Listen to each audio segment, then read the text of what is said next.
Welcome back to the Cap Cave, everybody. Today we'll take a look at the recently released Marvel Legends Infinity Saga Quicksilver as featured in Avengers Age of Ultron. I'll also do my best not to use that one and only catchphrase that this character is known for. You didn't see that? You're welcome for that. This is a figure that a lot of people passed on because they weren't a fan of this version of the character. Aaron Taylor Johnson originally appeared as Pietro in a mid-credit sequence in Captain America the Winter Soldier. He later appeared in Age of Ultron and is the reference for this figure. However, due to the Fox license, Evan Peters was also playing Quicksilver over on the X-Men movies and is more widely accepted as the better film version of the character. In a bit of fan service, Disney even recognized this by giving us a brief glimpse of Evan Peters in the MCU when he showed up on WandaVision as a reincarnated but not so familiar version of Pietro. I would argue that Aaron Taylor Johnson's version holds a bit more true to the comic character's arrogant demeanor, but the special effects used in the speed sequences for the Fox films were far superior and really made you feel like you were experiencing the world from a speedster's perspective. The whole Aaron Taylor Johnson, Evan Peters playing the same character with such varying degrees of success always gave me Razor Diesel vibes, for those of you who can appreciate that reference. Enough talk! Let's get this guy out of the package and see what he can do. But first, let's do some warm-ups.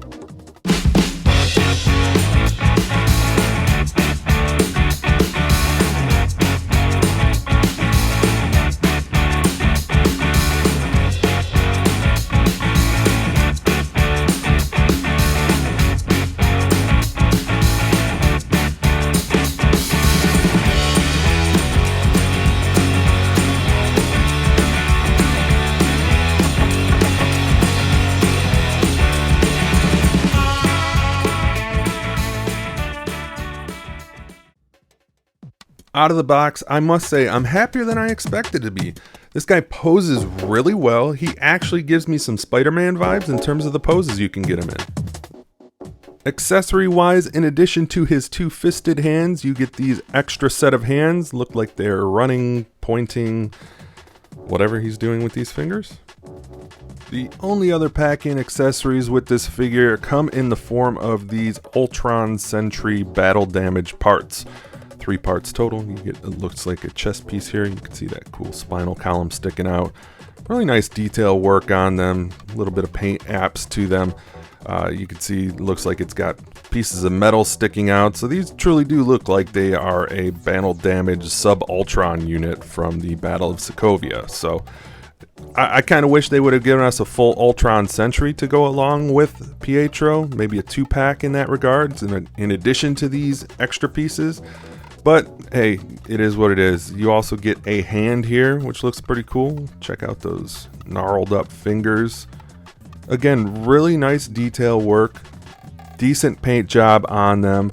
And it's better than, I guess, nothing. But it's Pietro, so he doesn't have many accessories to begin with. But the star of this show has to be this Ultron Sentry head. Really nice looking. What is it? Marvel Legends had wild hair up their ass. They wanted to put out skulls and spinal columns because we got the Thanos skull and spinal column that was packed in with the Villains Wave Doctor Doom. And here we've got an Ultron Sentry spinal column and head. Looks pretty cool. I've got some ideas for this one. Stay tuned.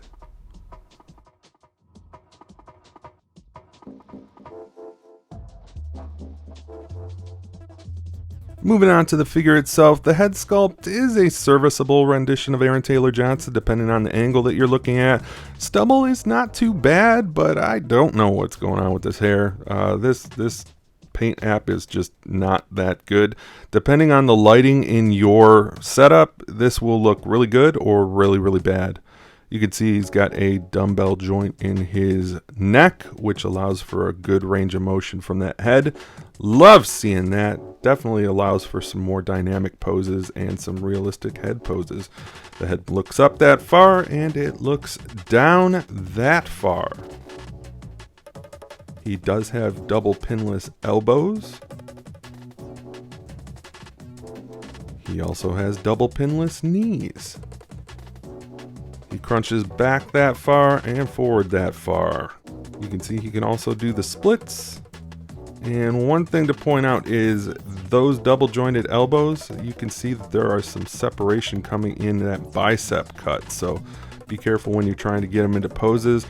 For me, my right arm was a little bit worse than my left, but either way, something to be mindful of. Overall, hey, I really like this figure. I understand it's probably going to come down to the fact whether or not you like this character or whether or not you prefer Evan Peters. Either way, I think that you guys would like this figure in your collection. The poses that you can get him in are pretty dynamic, so let's look at those now.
You didn't see that coming?